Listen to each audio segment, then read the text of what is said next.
So previous ভিডিওতে আমরা কোনটা ডিসকাস করেছিলাম? আমরা ডিসকাস করেছিলাম যে কন্ট্রোল অ্যান্ড কোঅর্ডিনেশন শুরু করেছিলাম। কন্ট্রোল কোঅর্ডিনেশনে আমরা কি দেখেছিলাম? আমরা হিউম্যান ব্রেইন পড়েছিলাম, আমরা নার্ভাস স্ট্রাকচার দেখেছিলাম, সিন্যাপস দেখেছিলাম, সিন্যাপসের মধ্যে দিয়ে সিন্যাপটিক কন্ট্রোল কি করে হয় দেখেছিলাম। এবার এখানে কিছু খুচরো জিনিস বাকি আছে ইন নার্ভাস সিস্টেম। তারপরে আমরা হরমোনাল পার্টটা ঢুকবো। তো নার্ভাস সিস্টেমে যে খুচখাচ জিনিসগুলো বাকি আছে তার মধ্যে একটা হচ্ছে প্লান্টসের ক্ষেত্রে কন্ট্রোল অ্যান্ড কোঅর্ডিনেশন কি করে হয়, যেটা খুব ইম্পর্টেন্ট একটা জিনিস।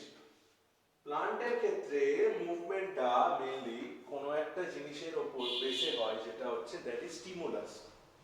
একটা প্লান্টের একটা স্টিমুলাসের প্রেজেন্সে যে মুভমেন্টটা হয়, that is the main movement in case of the plants. Okay, so এই প্লান্টের মুভমেন্টকে মেইনলি দুটো ভাগে ভাগ করা যায়। One is a tropic movement and next is nastic movement. প্লান্টের মুভমেন্টকে দু ভাগে ভাগ করা যায়। One is tropic movement and another is nastic movement. So এই দুটোর মধ্যে বেসিক ডিফারেন্সটা কোন জায়গায়? Tropic movement is the movement where there is a certain stimulus, আর যে জিনিসটার উপরে স্টিমুলাসটা অ্যাক্ট করছে that will react in the direction of the stimulus is called trophic movement. মানে তোমার ছাদে ধরো একটা গাছ রেখেছো, তোমার ছাদের যে দিকটায় বেশি আলো পড়ে গাছটা যদি সেই দিকে বেঁকে গিয়ে বৃদ্ধি পায় বা সেই দিকে বেঁকে গিয়ে গ্রোথ করে, তাহলে সেটাকে আমি বলবো it's a kind of trophic movement. এখানে সানলাইটটা হচ্ছে আ স্টিমুলাস, সেই সানলাইটের প্রেজেন্সে ওই গাছটা ওই সানলাইটের দিকে রেসপন্স দিচ্ছে। কিসের রেসপন্স? না গ্রোথ রেসপন্স। ঠিক আছে, সানলাইটের ডিরেকশনের দিকে গাছের গ্রোথটা হচ্ছে। That's why it's a tropic movement. লেখাই আছে it's a direction determined movement. এখানে লেখা আছে it's a direction determined movement, মানে স্টিমুলাসের ডিরেকশন যেদিকে হবে ট্রফিক মুভমেন্টের রেসপন্স সেই দিকেই হবে। স্টিমুলাস যেদিকে থাকবে trophic movement of the plant will be at that direction. Okay, আর একটা হচ্ছে কি না ন্যাস্টিক মুভমেন্ট। সেম ডেফিনিশন, একটু change. The movement of a plant but the movement will be not determined by the stimulus. মানে আগের ক্ষেত্রে কি হচ্ছিল, যেদিকে স্টিমুলাস যেদিক থেকে ইউজ হচ্ছিল, যেদিকে স্টিমুলাস ছিল রেসপন্সটা ঠিক সেই দিকেই হচ্ছিল। আর ন্যাস্টিক মুভমেন্টের ক্ষেত্রে কি হবে, যেদিকে স্টিমুলাস থাকবে সেদিকে রেসপন্স হতেও পারে আর নাও হতে পারে। Stimulus will be independent. Okay, এই স্টিমুলাস গুলো কেমন হয়, কিছু কিছু ফুল থাকে যেগুলো দিনের বেলায় ফোটে, রাতের বেলায় খসে পড়ে যায় আর রাতের বেলায় বন্ধ হয়ে যায়। তাহলে এটা তো এমন নয় যে দিনের বেলায় ফুটছে বলে সূর্যের দিকে মুখ করে ওগুলো ফুটছে, আবার রাতের বেলায় অন্ধকারের দিকে নিচ করে বন্ধ হয়ে যাচ্ছে, এমন নয়। ওটা যেমন ছিল সেই কন্ডিশনেই থাকে, শুধু সূর্যের আলো পেলে ওটা ফোটে, সূর্যের আলো চলে গেলে ওটা বন্ধ হয়ে যায়। ঠিক আছে, অ্যাজ সিম্পল অ্যাজ দ্যাট। এইটা হচ্ছে ন্যাস্টিক মুভমেন্ট। তাহলে দুটোর মধ্যে পার্থক্য কি? This is a direction determined movement by the stimulus and this is an independent movement.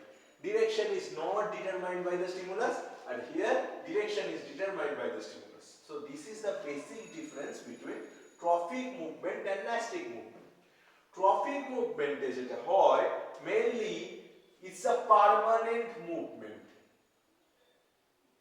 মানে মেন কেসে যত বেশিরভাগ কেস দেখা যায় ট্রফিক মুভমেন্টে সবসময় কি হয়, প্লান্টটা একটা নির্দিষ্ট স্টিমুলাসের দিকে গ্রো করে, নিজেকে এগিয়ে নিয়ে যায়। অর্থাৎ তার কি হয়, ভেতরে সেল ডিভাইড করে দিয়ে সেটা নিজেকে গ্রো করে নিজেকে ওইদিকে এগিয়ে নিয়ে যায়। Okay, that will be trophic movement. আর একটা কি হচ্ছে ন্যাস্টিক মুভমেন্ট। ন্যাস্টিক মুভমেন্ট কি, দিনের বেলায় ফুটছে রাতের বেলায় বন্ধ হয়ে যাচ্ছে, বা বৃষ্টির আলোয় বৃষ্টি হচ্ছে বলে ফুটছে, বৃষ্টি বন্ধ হয়ে যাচ্ছে বলে বন্ধ হয়ে যাচ্ছে। এই রকম মুভমেন্টের ক্ষেত্রে কি, এখানে কোনো গ্রোথ তো দেখা যাচ্ছে না, যেমন ছিল স্ট্রাকচারটা সেরকমই থাকছে, শুধু রেসপন্স স্টিমুলাস পেলে রেসপন্স দিচ্ছে, স্টিমুলাস না থাকলে রেসপন্স দিচ্ছে না। So this is a temporary movement. এখানে কোনো সেল ডিভিশন নেই, but here is cell division because growth is happening in case of trophic movement and there is no growth in case of nastic movement. So this is the basic difference between a trophic movement and a nastic movement. So আমি এবার দেখব trophic movement কত রকম হয়। First one is a phototrophic movement. সানফ্লাওয়ারের ক্ষেত্রে যেটা দেখা যায়, অলওয়েজ সানফ্লাওয়ার সূর্যের দিকে মুখ করে ফোটে। এনি কেস, শুধু সানফ্লাওয়ার নয়, শুট গুলো, শুটে কি হয়, শুটের উপরে কি থাকে, লিভস থাকে, লিভসে কি থাকে, ক্লোরোফিল থাকে। ক্লোরোফিল কি করে, ফটোসিনথেসিস করে। ফটোসিনথেসিসের one of the main item is sunlight. So the plant has to collect the sunlight from the environment. So প্লান্টের শুট গুলো সব সময় কোন দিকে মুখ করে থাকে না, in the direction of the sun, মানে এগুলো সব সময় উপরের দিকে থাকে। This is a phototropic movement. Okay, next is a chemotropic movement. একটা গ্রুপ অফ ব্যাকটেরিয়াস কিছু কিছু কেমিক্যালের প্রেজেন্সে সেই কেমিক্যাল গুলোর দিকে মুভ করে। Okay, this type of movement is called chemotropic movement. Chlamydomonas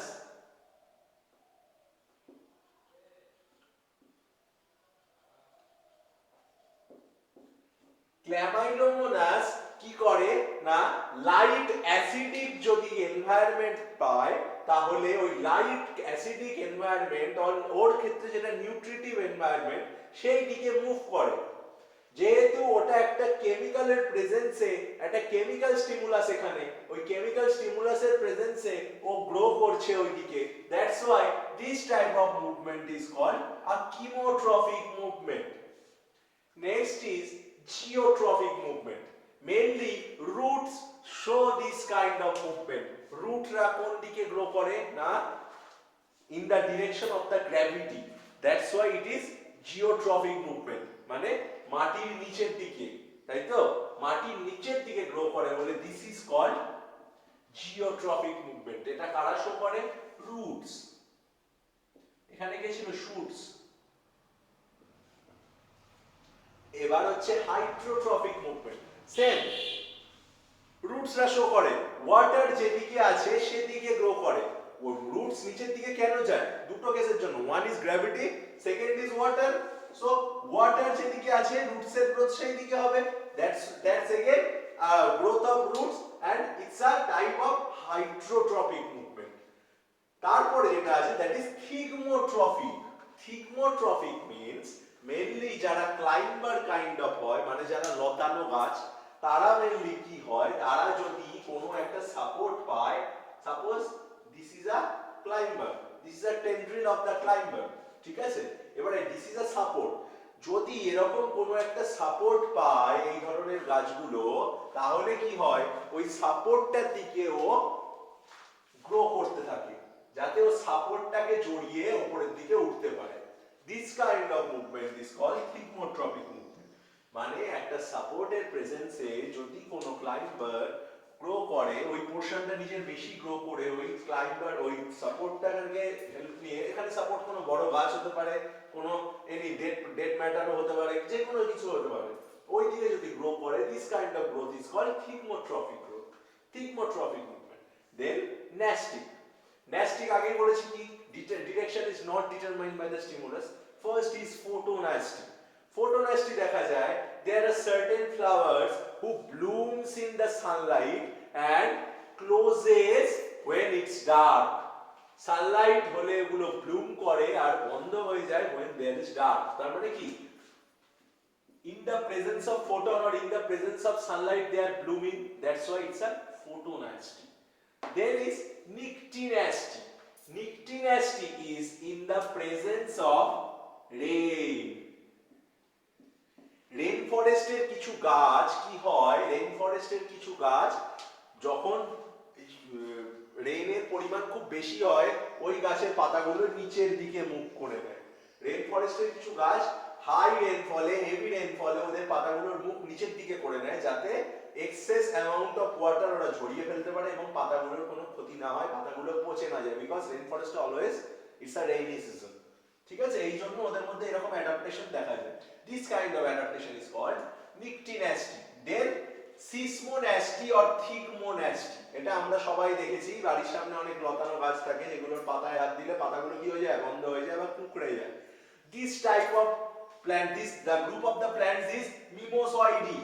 The group of the plant is mimosoidy. কি করে এরা? এরা কোনো একটা আউটার এনভায়রনমেন্টের যে কোনো রকম একটা স্টিমুলাসের প্রেজেন্সে ওরা কি হয় নিজেদের বন্ধ করে নেয় আর নিজেকে কি করে নেয় গুটিয়ে নেয়।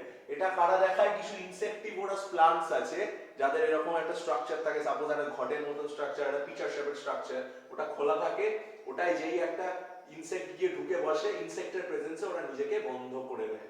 This kind of nastic movement is called thigmonastic movement.